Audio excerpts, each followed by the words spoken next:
Hello, people of YouTube. My name is Steve Gray, and thank you for watching. Today, we're going to be talking about Yashahime, Princess Half Demon, Season 2, Episode 20.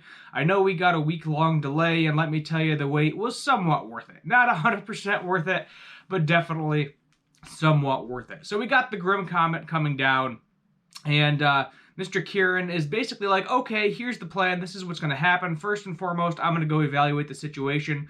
All of you kill all the demons that are flowing out of the sides of it.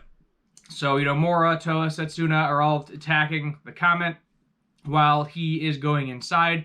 And he actually finds what I would call the heart of the comet. I guess that's the best phrase for it at this point in time. We don't have an actual name for it yet. And so the comet is like this giant, actual, living demon being thing is the best way to describe it, in my opinion.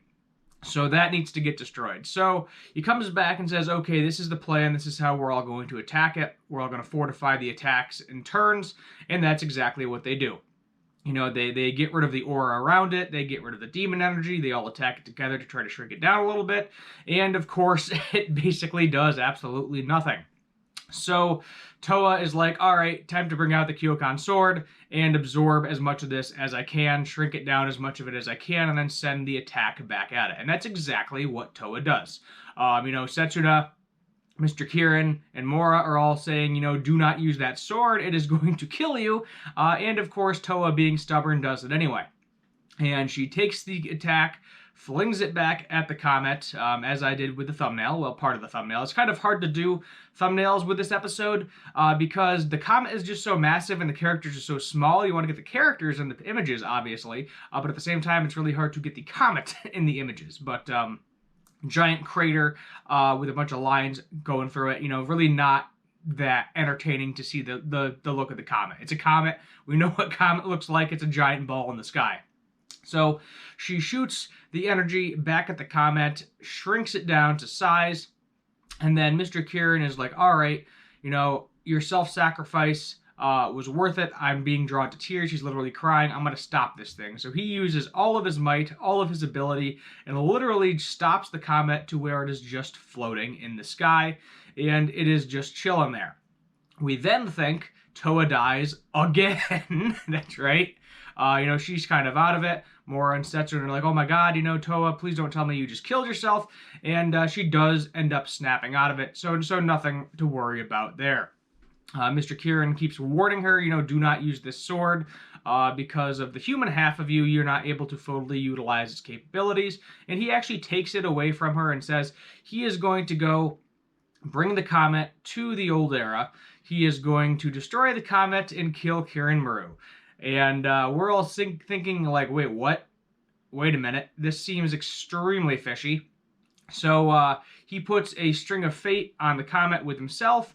And then we see Kieran Maru trying to break through the portal to the modern era. And what he ends up doing is, it's kind of like a giant shard. Think Futurama, rift in time type deal. And he takes the comet, drags it through the portal, kicks Kieran Maru back, so he's back. He's not getting to the modern era. And the comet has gone now back to the feudal era. So the current era is saved, theoretically, at this point in time. But then we learned the reason why Mr. Kieran brought that comet to that era. So we know that they can see each other's, everything and hear each other's everything because he's literally part of Kieran Maru. So he learned that Rion was dead, was not too happy about that, but he traveled the world to bring back images for Rion to see. He brought the comet back to Kieran Maru, so that way Kieran Maru can use his abilities to destroy the comet, and then that way he can try to win Rion back over as well. So he actually did exactly what Kieran Maru wanted to a certain extent. Kieran Maru couldn't get to the modern era, so he brought the comet to him in the feudal era, and I thought that was kind of hilarious. So while they meet up and have that little conversation, all the demon hunters, slayers, Inuyasha, Kaigome, the old lady, everybody is dealing with demons all over the place right now. So they're killing them, slicing them down, and then behold, they see a giant comet come out of the sky, and everybody is like, oh crap, what is happening? So now What Mr. Kieran also said is he plans to defeat all of the demons of that era. So that would include Inuyasha, that would include Sesshomaru, the demons that we all know and love. So that is a problem as well. So the girls then rush to the Tree of Ages. The pinwheel has since fallen out of the Tree of Ages, and Toa puts it back, and says, please let us go back to the time frame. And that's just kind of where the episode ends. They can't get back to the feudal era. They're stuck in the modern era. And there's really, there's a sense of urgency right now happening, and there's really nothing they can do about it. It is now, Sesshomaru and Inuyasha's problem. So one of two things is going to happen next episode. Either they're not going to get back and they're just done, they're out for the season, which I don't think is going to happen because the show is literally called Princess Half Demon. So, the main characters have to be the ones that actually defeat this thing. And then, or Inuyasha, Kagome, Sesshomaru, and Kiranmaru, Rion, Riku, Mr. Kieran, all of them are going to team up in the feudal era in order to defeat the comet. That is an option as well, but I don't think they're going to go that route. The reason I say they're not going to go that route is because, as I said, the show is literally called Princess Half Demon, so they are going to be the ones that defeat the comet. So somehow, someway, next episode, they are going to get back to the feudal era. I don't know exactly how.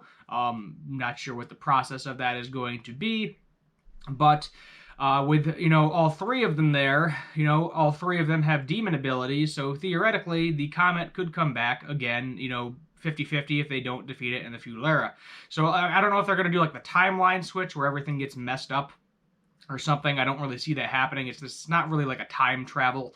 Well, it is and isn't. It's something where, yes, there's some people that can travel through time, but what they do doesn't really affect anything at the same time.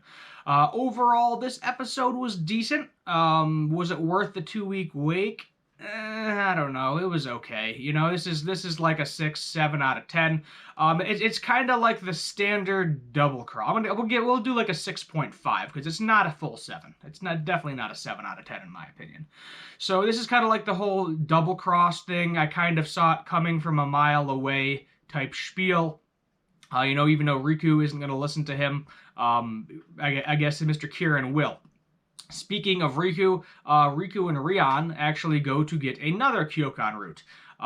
They plant the apple seed that Toa gave to Riku. It grows a tree instantaneously, which I thought was really cool. And then there's this one like green, glowing, almost radioactive looking glass apple that appears right in front of Rion. So there is going to be a new weapon.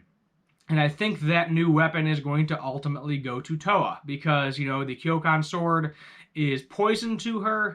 She can somewhat control it, but not fully to the point where if she uses it too much, she is going to die. So that was kind of like a placeholder. Yeah, that's why I think she's still using the broken sword at this point in time. Or as we saw, the original sword, from that era, may be gifted to Toa. It was gifted to the demon hunters, so if Toa does end up getting back there, she may get that as well. So it's a possibility she's probably going to get another weapon. So more on Setsuna, they got in their blades, they're not going anywhere. Toa still just has a broken sword, so she's either going to get the original sword that we learned was a fake way back in season 1. That was just a couple of episodes in where it pretty much broke on the spot the first time she used it. Or she is going to get, that Kyokan apple thing. Maybe they'll fuse together, possibly, and there'll be some sort of new weapon. I have no idea. We'll just have to wait and see. But I'm definitely interested to see a new weapon appear that is glowy green. The radioactive sword, if you will, to a certain extent. Fitting of the times, unfortunately. Not to bring politics into my reviews, but that's more for my TikTok. We'll save that for TikTok. So I think that pretty much sums it up. So next episode, what I think is going to happen is new weapon for Toa, most likely. We only got 4 episodes left, actually. Sorry, 24 episodes in total. So you got 21, 22, 23, and 24. So we got 4 episodes left.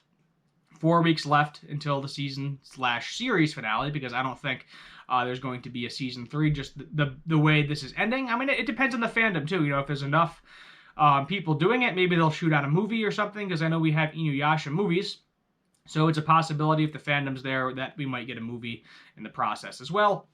But let's not press our luck too much at this point in time. Let's just try to enjoy the ride for the rest of the season. My name is Steve Gray. Thank you for watching, and as always, have a good one.